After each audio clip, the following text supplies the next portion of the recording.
So with all of the preparations and dialogue finally out of the way, this chapter begins what is definitely going to be one of the best battles in Kagurabachi. And honestly, there are multiple reasons as to why, especially when Kagurabachi does eventually get animated as a series. There are just going to be so many great moments, and this has got to be one of them. And obviously, some of you guys are like, no op, this is a layup. It's one of the biggest battles in the series. But let me tell you, when Shiba is just having his Quicksilver moment, teleporting all around the battlefield while Samura and Chihiro are facing off against Yora using the Magatsumi, the Shinichi, it's just gonna be an undeniable masterclass of hype and aura. And I know those are everybody's least favorite words when it comes to things like Twitter, but I am now the strongest soldier of things like that do not matter. We can love and appreciate when sometimes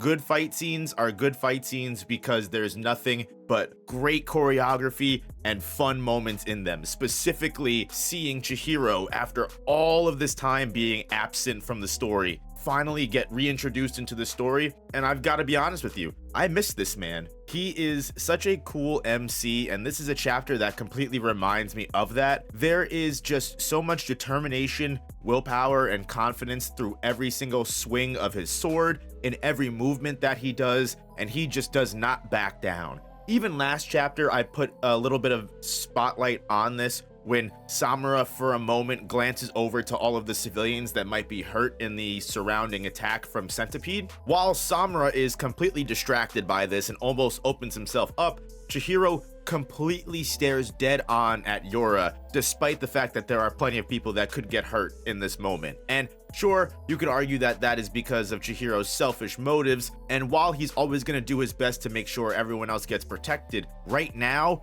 with not just Yora, the main leader of the Hishaku that killed his father, in his sights, but also the Magatsumi, it is no small feat that one of the most determined people in this fight is Chihiro. And again, he always has aura quotas to fill every chapter. I swear Hokozona has like a point system that he needs to keep track of, and he is making up for lost time. But just to say that Kagurabachi isn't all just aura, hype, and fight moments, because I know a lot of people are going to start mentioning that as Kagurabachi gets more popular, there are also really great moments of just world building and lore in this chapter as well that go along fluently with the fight. Which is, for one, we get a little bit more clarification on what exactly the Magatsumi's powers are as an enchanted blade. It is basically just life drain, where all of its slashes, its attack, centipede, spider, everything of the sort begins to steal life force or vitality from the enemies, drain it, and then siphon all of that over to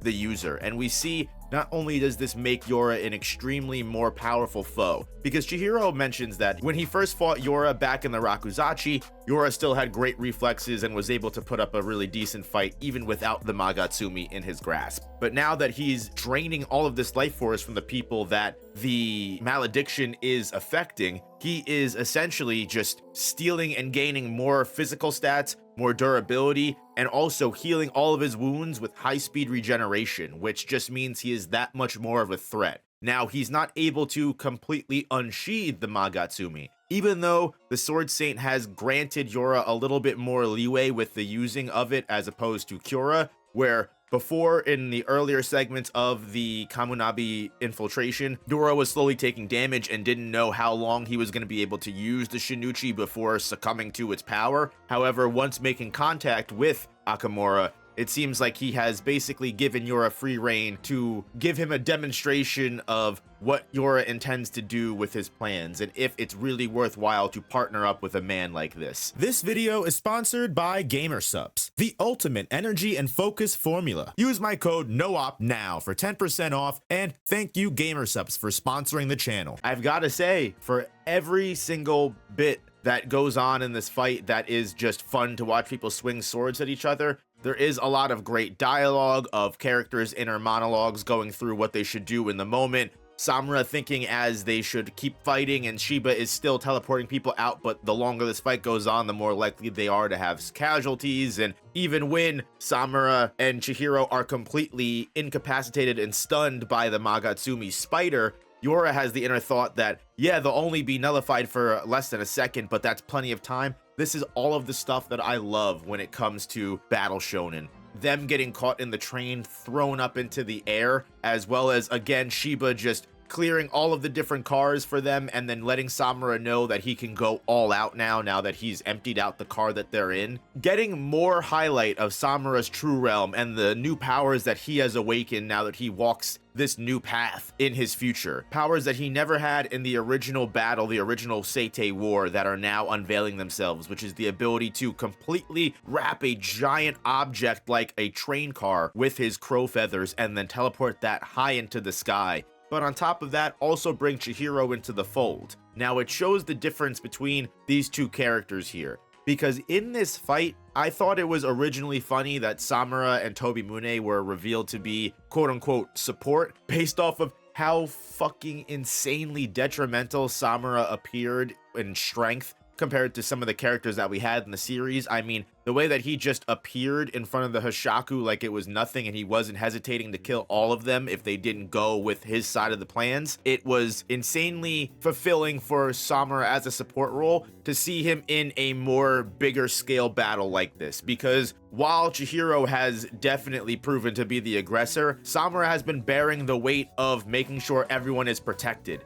making sure that everyone is kept safe. It's why Shiba has to keep reminding Samura to pay attention and stay focused, because Samura, now that he has his eyes open especially, is constantly thinking about the other people around him. Which is why Chihiro reminded Samura from the very beginning, you are here to heal the wounds that I incur. You are support. I need you because I'm going to be the one that makes killing blows. And Yora calls Samura directly out for his weakness, saying that you're unable to make great feats without sacrificing things, such as when Samura gets utterly blown away by the dragonfly, that he's not able to dodge, block in the efforts of saving all of the people that were behind him. Now, Samura could most likely heal all of this with Suzaku. We know this for a fact. We don't know how much spirit energy he has in order to keep healing himself with critical wounds of this level, especially when we see half of his body just completely getting eviscerated, but this still opens the perfect opportunity for Chihiro to get an amazing EI White Purity style slash right towards Yora. Even though Yora releases Centipede, this is what I'm talking about this aura quota, guys. Chihiro doesn't care at all about the blast of the Enchanted Blade's attack. In fact, he pushes through it and bears the brunt of all of that offense and slicing and attack power as we see him get heavily injured through this. And we know Chihiro is more than willing to take risk when it comes to high reward. And when it's revealed Chihiro wasn't even able to get a critical stab wound on Yora and he missed all of his internal organs, Yora at first thinks, oh, well, you know, that was an interesting gamble, but you lost your wager. Chihiro reveals one of the coolest things, as always, on the cliffhanger, that his actual wager comes next. And it's in this moment that Samura uses Suzaku on both characters. Not just Chihiro, but Yora as well. And why does this work twofold? Because one, it's healing all of the serious wounds that Chihiro just got from going through that centipede, and two, because the Shinichi's external influence is considered a physical abnormality to Yora, Suzaku actually ends up burning away the Magatsumi's essence inside of Yora, which literally is just slowly tearing apart the connection between Yora and the Sword Saint, to the point that he will no longer be able to wield the Shinichi, as Chihiro and Yora basically ignite into an inferno together, and Chihiro slashes down, yelling at Yora to just let go of the blade before he completely takes any serious injuries, as this is their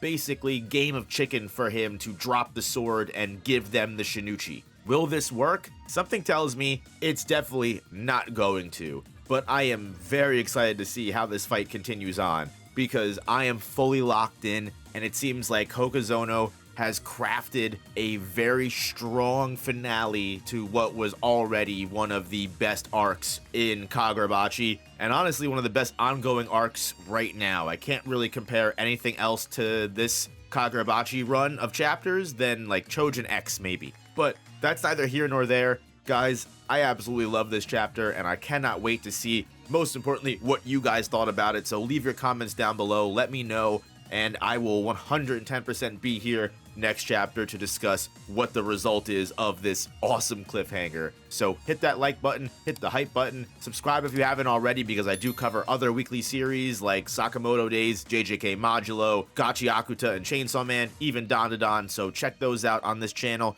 And if you're looking for more long-form content, I also have a main channel and a gaming channel. But guys, thank you so much, and I'll see you in the next one. Peace.